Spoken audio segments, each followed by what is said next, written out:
বিদ্যালয়সমূহত শিক্ষাৰ অভাৱ দূৰ কৰাৰ বাবে মাহিলী ৮,০০০ টকাৰ পাৰিশ্ৰমিকেৰে এই শিক্ষকসকলক নিযুক্তি কৰা হৈছিল। এটা সময়ত বিশেষকৈ ২০১২ চনত এই শিক্ষকসকলৰ দৰমহা প্ৰথমে ১৫,৫০০ টকা আৰু ২০১৮ চনত ৰাজ্যত ভাৰতীয় জনতা পাৰ্টি চৰকাৰ গঠন হোৱাৰ পিছত ২০,০০০ টকালৈকে বৃদ্ধি কৰা হয়।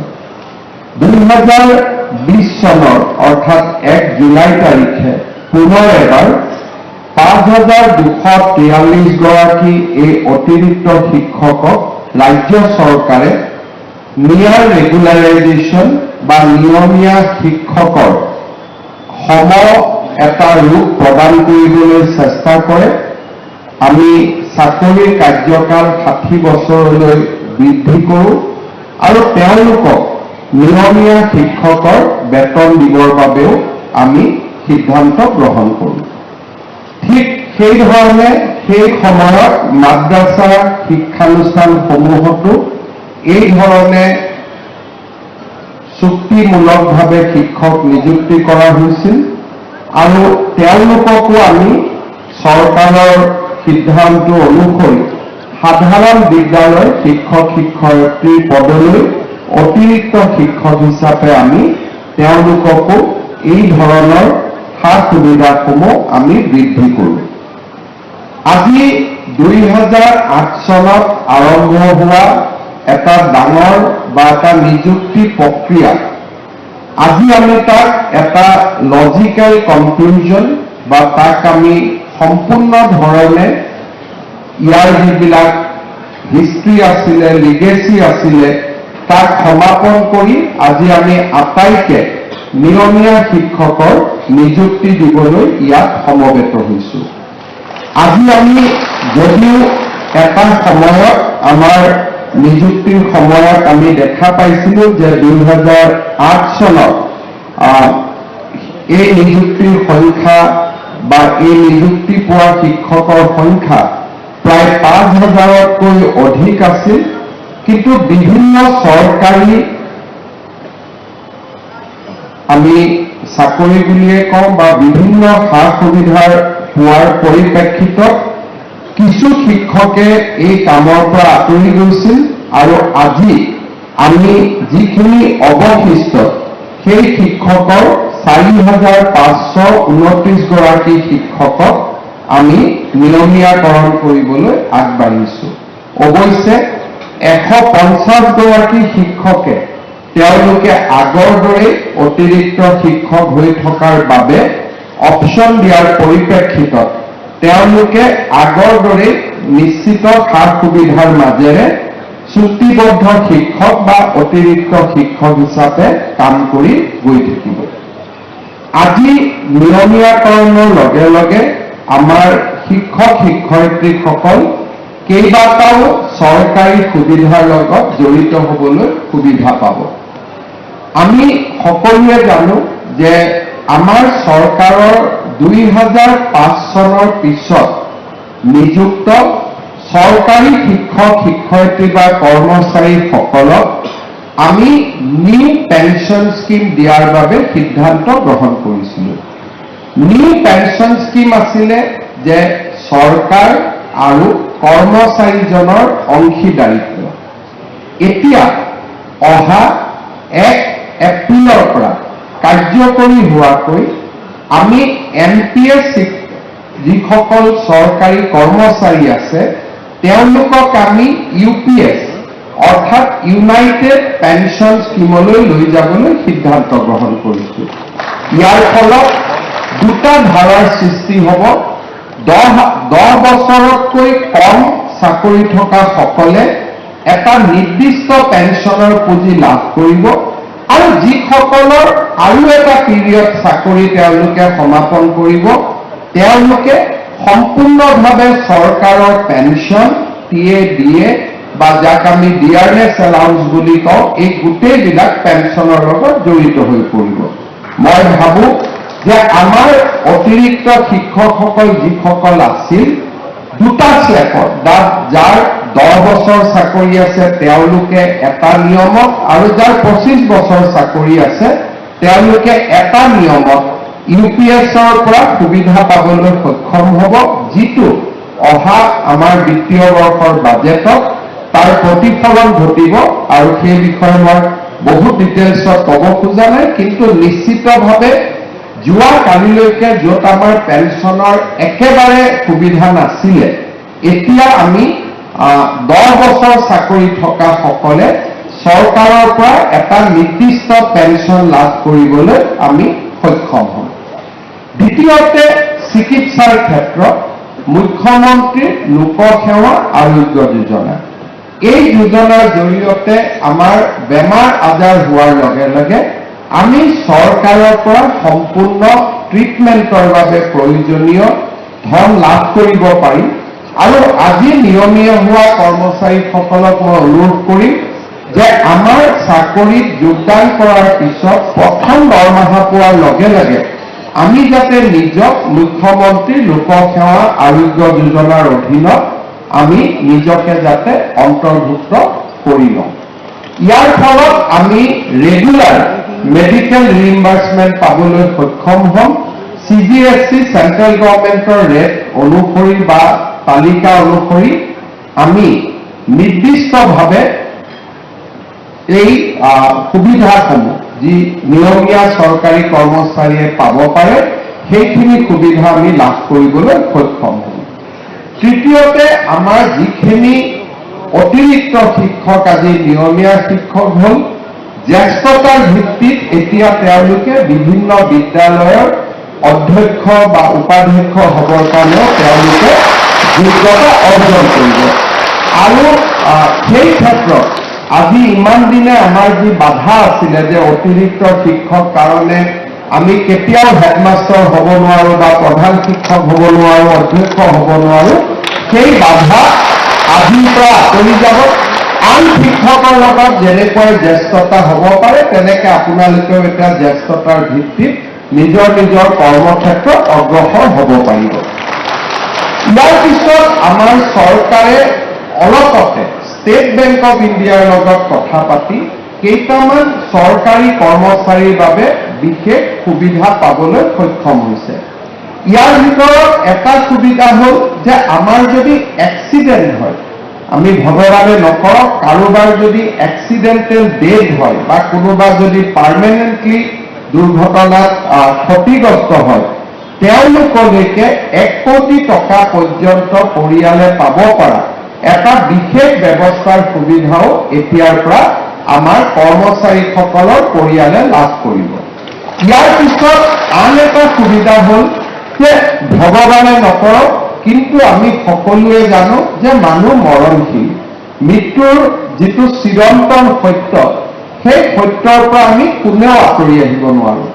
কিন্তু আজিলৈকে অসমত যদি কোনোবা চৰকাৰী কৰ্মচাৰীৰ মৃত্যু হয় তেওঁলোকক 5% কম্পেনচনেট এপইণ্টমেণ্টৰ ব্যৱস্থা কৰা হৈছিল। কিন্তু আমাৰ চৰকাৰে এটা বিশেষ নিয়ম কৰিছিলে যে যদি কোনোবা চৰকাৰী কৰ্মচাৰীৰ মৃত্যু হয় তেওঁৰ পৰিবাৰ বা তেওঁৰ পৰিয়াল, যাৰ নিকট আত্মীয় বুলি কওঁ, এলোকে বুলি কওঁ, সেই ব্যক্তিজনে চৰকাৰী কৰ্মচাৰীজনৰ 60 বছৰ নোহোৱা পৰ্যন্ত সেই একেটা দৰমহা নিয়মিতভাৱে বেংক একাউণ্টত লাভ কৰিব। আজিৰ পৰা মই নাভাবোঁ যে ভগৱানে কৰক এনেকুৱা সুবিধা আপোনালোকৰ কোনোবাই ল'ব লাগে, কিন্তু যদি পৰিৱেশ আৰু পৰিঘটনাৰ ফলত আমাৰ যদি কাৰোবাৰ জীৱনত এনেকুৱা সমস্যা আহি পৰে তেতিয়াহ'লে আপোনালোক সকলোৱে বিশেষকৈ পৰিয়ালে অন্তত এটা সময়ৰ বাবেও আপোনালোকে নিজৰ পৰিয়ালৰ কথা চিন্তা কৰিব নালাগে। সেই পৰিয়ালটোৱে চৰকাৰৰ পৰা দৰমহাও পাব আৰু মৃত্যুৰ পিছতো ইউনিফাইড পেঞ্চন স্কিমৰ সুবিধা তেওঁলোকে নিৰন্তৰ পাই থাকিব। আৰু ইয়াৰ লগে লগে এজন চৰকাৰী কৰ্মচাৰীৰ মৃত্যু হ'লে তেওঁ এক্স গ্ৰেচিয়া 10 লাখ টকা ষ্টেট বেংক অফ ইণ্ডিয়া আৰু আমাৰ চুক্তি অনুসৰি 10 লাখ টকাৰ অতিৰিক্ত লাইফ ইন্সুৰেন্স কাভাৰেজ এটাও তেওঁলোকে লাভ কৰিব। এই গোটেইখিনি সুবিধাৰ লগে লগে আজিৰে পৰা আপোনালোকে আপোন বাহন আৰু আপোন ঘৰ আঁচনিটো ষ্টেট বেংক অফ ইণ্ডিয়াৰ পৰা আপোনালোকে লোন পাবলৈ সক্ষম হ'ব। আৰু আপোনালোকে জানে যে এই লোন আগতে 15 লাখ টকা আছিল, এইবাৰ চৰকাৰে এই লোনৰ সীমা 30 লাখ টকালৈকে বৃদ্ধি কৰিছে। গতিকে 15 লাখ টকাৰ স্থানত আপোনালোকে 30 লাখ টকা পৰ্যন্ত লাভ কৰিব পাৰিব। শেহতীয়াকৈ এতিয়া আমি আৰু এটা সিদ্ধান্ত লোৱাৰ পথত আছো, যদিও সিদ্ধান্তটো লোৱা হোৱা নাই, যে আমাৰ ঘৰত ইলেক্ট্ৰিচিটি বিল যাতে জিৰ' আহে, তাৰ কাৰণে আমাৰ ঘৰত প্ৰধানমন্ত্ৰী সূৰ্য ঘৰ আঁচনিৰ অধীনত আমি যাতে সোলাৰ লগাব পাৰোঁ, তাৰ বাবে বেংকৰ পৰা আপোন ঘৰ আঁচনিৰ দৰে আপোনালোকে উইদাউট মৰ্টগেজ লোন পাবলৈ সক্ষম হ'ব, যাতে মাহেকীয়া ইলেক্ট্ৰিচিটি বিলৰ পৰাও আমি ৰক্ষা কৰিব পাৰোঁ। অৰ্থাৎ আজি আপোনালোকৰ এই অতিৰিক্ত শিক্ষকৰ পৰা নিয়মীয়া শিক্ষকলৈ হোৱা এই যাত্ৰাৰ প্ৰথম যিটো সুবিধা আনি দিব, সেইটো হ'ব পৰিয়ালটোক এটা সুৰক্ষা চক্ৰৰ মাজলৈকে লৈ যাব। আজি মই গৌৰৱ অনুভৱ কৰোঁ, আমাক বহুতে বিভিন্ন ধৰণে কথা কৈ থাকে, কিন্তু কোনোবা চৰকাৰী কৰ্মচাৰীৰ মৃত্যু হ'লে আজি অসম চৰকাৰে যি সুৰক্ষাৰ চক্ৰ তেওঁলোকক দিব পাৰে, ভাৰতৰ কোনো ৰাজ্যৰ কোনো চৰকাৰী কৰ্মচাৰী এনে সুৰক্ষা দিব পৰা নাই। আৰু এই সুৰক্ষাৰ কাৰণে আজি অসমৰ বিভিন্ন চৰকাৰী কৰ্মচাৰী উপকৃত হৈছে। আৰু কৃতজ্ঞ পৰিয়ালসমূহক মই যেতিয়া লগ পাওঁ, তেওঁলোকে স্পষ্টভাৱে তেওঁলোকে আমাক জনায় যে ছাৰ, আপোনালোকে লোৱা সিদ্ধান্তৰ কাৰণে প্ৰতি মাহৰ 1 তাৰিখে মোৰ স্বামীৰ মৃত্যুৰ পিছতো মোৰ একাউণ্টত দৰমহা একেই ধৰণে আহি আছে। এনেকুৱা ধৰণৰ সুৰক্ষা চক্ৰ কোনো ৰাজ্যতে আজিলৈকে কোনো চৰকাৰে দিব পৰা নাই। যোৱাবাৰ একাউণ্টেণ্ট জেনেৰেল অফ আছামে ইয়াৰ ওপৰত এডভাইচ কমেণ্ট দিয়াৰ পিছতো আমি ৰাজ্য চৰকাৰৰ কৰ্মচাৰীসকলৰ বৃহত্তৰ স্বাৰ্থৰ খাতিৰত এনে ধৰণৰ সিদ্ধান্তসমূহৰ লগত আমি খুব দৃঢ়তাৰে সৈতে থিয় দি আছো। আৰু তাৰ ফলত আজি ৰাজ্য চৰকাৰৰ কৰ্মচাৰীসকলে আটাইতকৈ বেছি নিৰাপত্তাৰ সুবিধা পাব পাৰিছে। ইয়াৰ লগত আপোনালোকে আহিবলগীয়া দিনত আৰু এটা সুবিধা পাব, সেইটো হৈছে আমি পাৰস্পৰিক ট্ৰান্সফাৰৰ যিটো পৰ্টেল খোলো, এইবাৰৰ পৰা আপোনালোকে সেই পৰ্টেলতো ট্ৰান্সফাৰৰ বাবেও আবেদন কৰিবলৈ সুবিধা পাব। 25 চনত নাপাব, 26 চনত আমি তাৰো সুবিধা আপোনালোকৰ বাবে মুকলি কৰি দিম। যোনে ঘৰৰ বহুত দিন দূৰত আছে, নিজৰ মাজত ট্ৰান্সফাৰ কৰিব খোজা, নিজৰ মাজত বুলি কওঁতে এতিয়া পৰিসৰটো ডাঙৰ হ'ব। আগতে নিজৰ মাজত বুলি কওঁতে আপোনালোকে অকল এডিশ্যনেল টিচাৰ 4,000 বুলি ভাবিছিল, এতিয়া এই পৰিয়ালটো 30,000 শিক্ষকৰ মাজত হ'ব বা 40,000 শিক্ষকৰ মাজত হ'ব। এটা ডাঙৰ পৰিয়ালৰ মাজত পাৰস্পৰিক ট্ৰান্সফাৰ বা পাৰস্পৰিক বুজাবুজি ট্ৰান্সফাৰৰো সুবিধা আপোনালোকে লাভ কৰিবলৈ সক্ষম হ'ব। অৰ্থাৎ আপোনালোকে যোৱাকালি যি পৰিৱেশত আছিলে তাতকৈ যথেষ্ট উন্নত পৰিৱেশৰ মাজলৈ আমি গতি কৰিব পাৰিম। বিশেষকৈ মই দুটা ক্ষেত্ৰত আনন্দিত যে আপোনালোকৰ মাজৰ 90%এ পেঞ্চনৰ সুবিধা পাব পাৰিব, যিটো আজিলৈকে এটকাৰো পেঞ্চনৰ সুবিধা আপোনালোকৰ নাছিলে। আৰু দ্বিতীয়তে মেডিকেল ৰিইম্বাৰ্সমেণ্ট, আমি যিমানে 60ৰ ওচৰলৈকে গৈ থাকিম, মোৰে হওক বা মোৰ পৰিয়ালৰে হওক, মেডিকেল যিটো কষ্ট, সেই মেডিকেল কষ্টটো ইমান বেছি হয় যে এতিয়া আপোনালোকে সেই মেডিকেল কষ্টটো চৰকাৰৰ পৰা ৰিইম্বাৰ্সমেণ্টৰ সুবিধা পাব। শেষত মই যিটো কথা ক'ব খোজো তাত আপোনালোকক মই নাভাবোঁ যে কোৱাৰ প্ৰয়োজনীয়তা আছে। আমি এটা কথা সদায় মনত ৰাখিব লাগে যে শিক্ষকৰ বৰ্তমান বা শিক্ষকৰ জীৱিকা বা শিক্ষক পদৰ যিটো গুৰুত্ব, সেই পদটোৰ গুৰুত্ব শিক্ষক হিচাপে নাহে, ছাত্ৰ ছাত্ৰী যেতিয়া থাকে তেতিয়াহে শিক্ষকৰ মৰ্যাদা আহে। ছাত্ৰ ছাত্ৰী নোহোৱা বিদ্যালয় এখনত শিক্ষকসকলে শিক্ষকৰ মৰ্যাদা নাপায়। সেয়েহে আমাৰ যিটো দায়িত্ব, ছাত্ৰ ছাত্ৰীসকলৰ প্ৰতি যি আমাৰ দায়িত্ব, সেই দায়িত্বক আমি সম্পূৰ্ণভাৱে পালন কৰিবলৈ প্ৰচেষ্টা কৰিব লাগে আৰু আমাৰ ছাত্ৰ ছাত্ৰীসকলক আমি যাতে এটা সুন্দৰ ভৱিষ্যতৰ গৰাকী হ'বৰ বাবে আমি তেওঁলোকৰ সুপ্ত প্ৰতিভাসমূহক যাতে আমি জাগ্ৰত কৰিব পাৰোঁ, তাৰ বাবে আমি নিজকে সমৰ্পণ কৰিব লাগে।